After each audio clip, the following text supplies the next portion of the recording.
Welcome to 99 TV. నేను లక్ష్మి. ఖమ్మం జిల్లా ఎర్రుపాలెం పగలు ప్రశాంతంగా కనిపించే ఆ గ్రామం రాత్రి వేళ ధూళి కప్పిన వీధుల్లో నిశ్శబ్దంగా మారుతోంది. కానీ ఆ నిశ్శబ్దాన్ని చీల్చుకుంటూ ఇటీవల కాలంలో వినిపించిన ఒక వార్త రాష్ట్ర వ్యాప్తంగా సెన్సేషన్ అయింది. ఇది ఒక సాధారణ కోడిపుంజు కథే కావచ్చు, కానీ దాని వెనుక ఉన్న డ్రామా, ఎమోషన్ మాత్రం ఓ బ్లాక్ బస్టర్ సినిమాకైతే తీసిపోదు. వేల్పుల మెహర్ బాబు నివాసంలో 3 ఏళ్ల క్రితం అడుగుపెట్టిన ఆ కోడిపుంజు పెరిగే కొద్దీ ఒక పక్షిలా కాకుండా ఆ ఇంటి రక్షక భటుడిలా మారిపోయింది. సాధారణంగా ఇళ్లకు కుక్కలు కాపలా కాస్తూ ఉంటాయి, కానీ ఇక్కడ సీన్ రివర్స్. కొత్త వ్యక్తులు ఎవరైనా గేటు దాటి అడుగు వేయాలంటే వణికిపోవాల్సిందే. తన యజమానుల జోలికి ఎవ్వరు వచ్చినా రెక్కలు విరుస్తూ ముక్కుతో పొడుస్తూ సింహంలా విరుచుకుపడేది. దాని దూకుడు ఏ స్థాయికి చేరిందంటే సాక్షాత్తు ఆ కుటుంబం ఇంటి ముందు కోడి ఉంది జాగ్రత్త అనే హెచ్చరిక బోర్డు తగిలించవలసి వచ్చింది. 3 ఏళ్ల పాటు ఆ ఇంటికి అది ఒక అజేయమైన కవచం. విధి ఆ అద్భుత బంధాన్ని విచ్ఛిన్నం చేయాలని నిర్ణయించుకుంది. అది ఒక చీకటి రాత్రి. మెహర్ బాబు కుటుంబం గాఢ నిద్రలో ఉంది. ఊహించని విధంగా ఆకలితో ఉన్న వీధి కుక్కల మంద ఆ ఇంటి ప్రాంగణంలోకి ప్రవేశించింది. తన యజమానుల నిద్రకు భంగం కలగకూడదని ఆ మూగజీవి తన ప్రాణాలకు తెగించి పోరాటం మొదలుపెట్టింది. పదుల సంఖ్యలో ఉన్న కుక్కలతో ఆ పుంజు ఒంటరిగా తలపడింది. కొద్ది నిమిషాల పాటు భీకరమైన అరుపులు, రెక్కల అల్లకల్లోలం, ఆపై భయంకర నిశ్శబ్దం. కుటుంబ సభ్యులు బయటికి వచ్చేలోపే జరగవలసిన నష్టం జరిగిపోయింది. రక్తపు మడుగులో కొట్టుమిట్టాడుతున్న తన సైనికుడిని చూసి మెహర్ బాబు కుటుంబం తల్లడిల్లిపోయింది.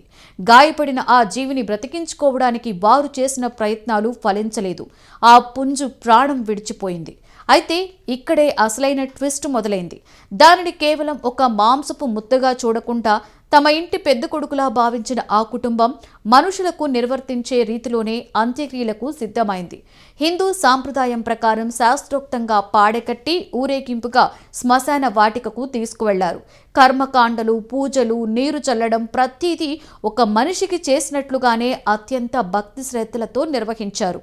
ప్రేమకు పరాకాష్ఠగా ఆ కోడిపుంజు జ్ఞాపకార్థం శ్మశానంలో ఒక శిలా పలకాన్ని ఏర్పాటు చేశారు. దానిపై ఆ పుంజు బొమ్మను చెక్కించి తమ కుటుంబాన్ని కాపాడిన ఆ యోధుడి సేవలను అక్షరబద్ధం చేశారు.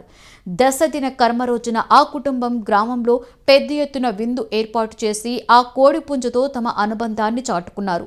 మనిషిగా పెంచాం, మనిషిలాగానే సాగనంపాం అంటూ ఆ కుటుంబం చెప్పిన మాటలు గ్రామస్తుల కళ్లను చెమర్చాయి. ఒక మూగజీవి పట్ల వారు చూపిన ఈ అపారమైన ప్రేమను చూసి స్థానికులు విస్తుపోయారు. రక్తం పంచుకు పుట్టిన వారే పట్టించుకొని ఈ రోజుల్లో ఒక కోడి కోసం ఇంతలా ఆరాటపడడం నిజంగా గొప్ప విషయం అంటూ గ్రామస్తులు అభినందిస్తున్నారు.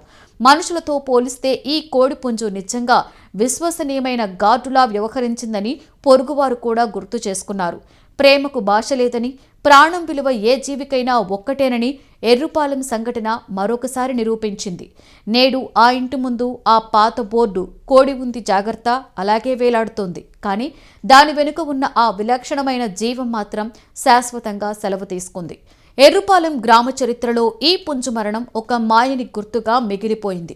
ఎర్రుపాలెం గ్రామంలోని ఈ విచిత్రం నిజంగా విచిత్రమే. అయినా ఒక కుటుంబం జంతువుపై చూపించిన నిజమైన మమకారం మాటల్లో కాదు, చేసిన కార్యక్రమాలలో కనిపించింది.